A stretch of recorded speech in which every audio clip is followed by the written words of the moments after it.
আসসালামু আলাইকুম গাইজ, আবার আরেকটা কবুতরেরই নিয়ে আসলাম আপনাদের জন্য। এই যে আমি 2 দিন আগে একটা মসলির করছি আর কি, ভিডিও করছি, ভিডিওটা আপলোড করছি কালকে।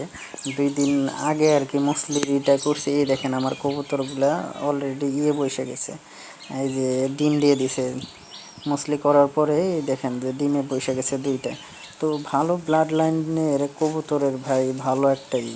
অনেক ব্লাড লাইনের কবুতর দেখা যায় যে না অনেক দেরি করে ডিম দেয়। আমার ব্লাড লাইনটা আমি নিজে অনেকগুলা কবুতর করছি। এই যে দেখেন, এই যে আরেকটা দেখাইলাম, এটা একটা আমি 2টা মসলিরই দিয়েছিলাম কবুতরের। এই 2টার মধ্যে এই যে 2টা, এই যে একটা দেখেন না, ওদের আমি উঁচা করে ডিমটা আপনাদের দেখাইলাম না, ওরা বিরক্ত বোধ করে এবং কি ডিমে অনেক সময় হাত দিলে বা দিলে ওরা তা দেয় না, ছাইরা দেয়। এই কারণে আমরা ডিমটা দিলাম না, কিন্তু ওই যে দেখেন অলরেডি বসে গেছে। আর এই যে বাচ্চা, এই যে 15 দিন থেকে 18 দিনের এই যে বাচ্চা আমার বড় হয়ে গেছে। বাচ্চারা আদার খাওয়াও ভালো, ওদের ব্লাড লাইনের কবুতর ভালো হলে আপনার করতে হবে। দেখা যায় যে আমার 15 দিন পর পরই কবুতরগুলো হয়।